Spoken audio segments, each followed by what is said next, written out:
My name is Susan Myhre Hayes, and I'm going to be reading from my book, Peace in the Puzzle, Becoming Your Intended Self. Once upon a time, there was a farmer who raised wonderful corn. Every year he entered his corn in the state fair, and every year he won the blue ribbon.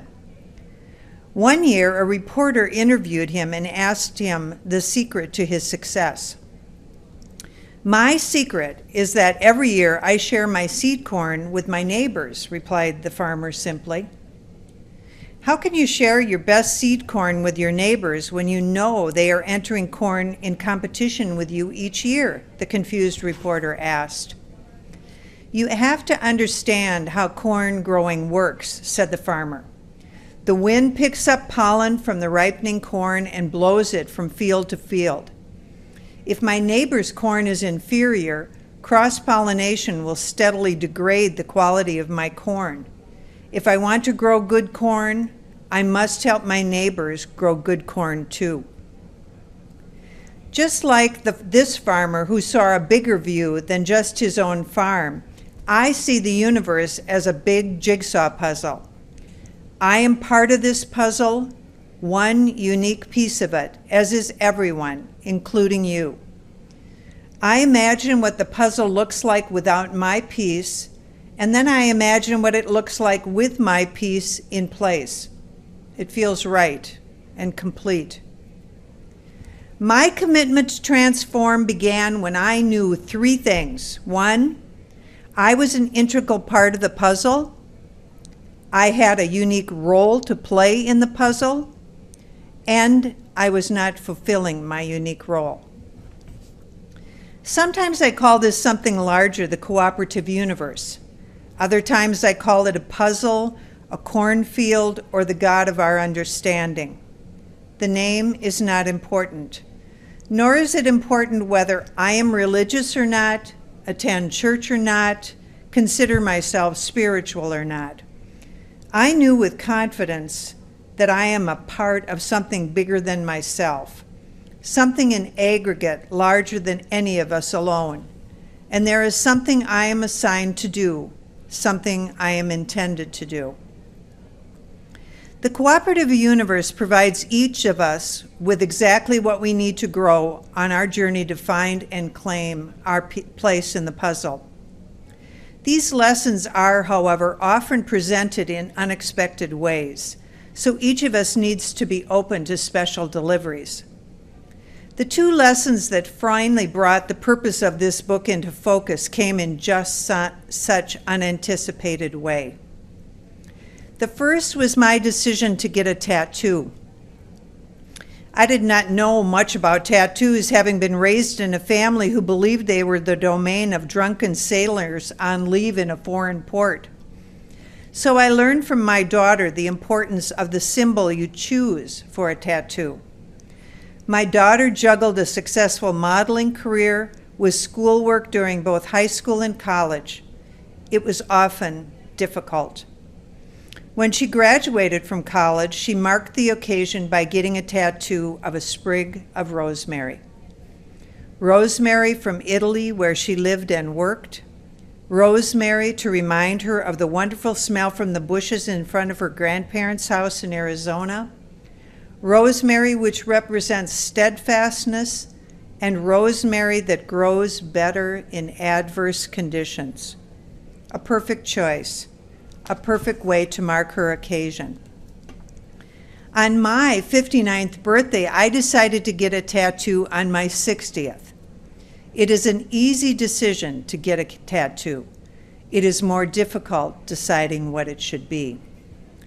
I spent the better part of the year thinking about the literal shape my tattoo would take. During this time, I began to carefully examine the course of my life, unconsciously and haphazardly looking for my tracks in the snow and my personal talking points.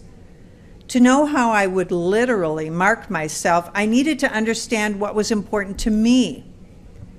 My tattoo is a symbol from Ghana that stands for self-transformation.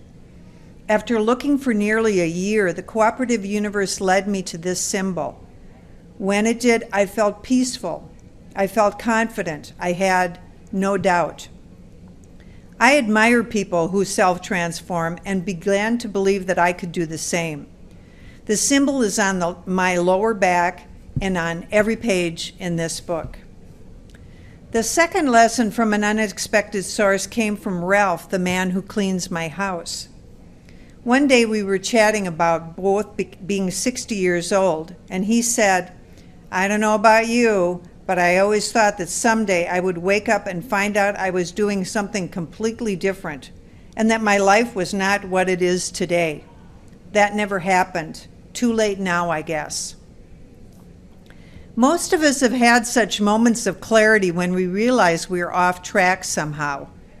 Ralph's statement was just such a moment for me, for this was the moment that this book came into focus. I recognized my piece of the puzzle. It was not the book itself that was important, it was the content of the book. I was to be the voice that helps others find their intended selves, just like Ralph helped me. By finding my piece in the puzzle, I was to help others find theirs, to complete the puzzle.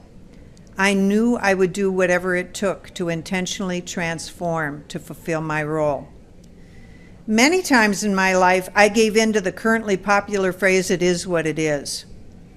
In my 60th year, I decided the role I was to play as my destined self, was not what it is because it was not yet what it was intended to be.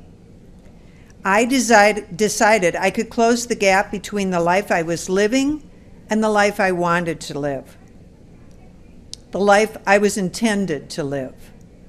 It was within my control to make it what it is. Not only could I claim my piece of the puzzle, but that each of us could claim our unique position in the universe and play the role we were meant to play, no matter what our age or circumstance, and that I could supply the tools I had used to do just that. In my 60th year, I did what it took to transform to the person I was intended to be all along. I quit drinking alcohol, got my finances under control, let go of expectations I had of others, and finally wrote this book.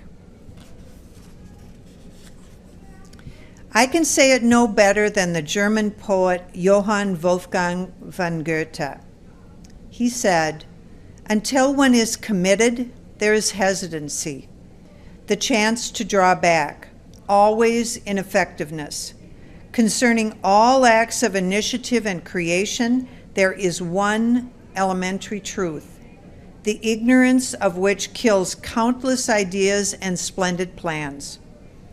That the moment one definitely commits oneself, then providence moves as well. All sorts of things occur to help one that would never otherwise have occurred. A whole stream of events issues from the decision, raising in one's favor all manner of unforeseen incidents and meetings and material assistance which no man could have dreamed would come his way. Whatever you do or dream you can begin it. Boldness has genius, power, and magic in it. Begin it now." If you have ever felt the tension between the life you are living and the life you are intended to live, continue reading. If you are longing for something more in your life, use my story and the tools I used as a guide. If you have ever felt yourself a part of something larger, don't hesitate. Don't draw back. Commit yourself to the journey to take your place in it. Begin it now. Thank you. My book is available on my website and also on Amazon. Peace in the Puzzle, Becoming Your Intended Self.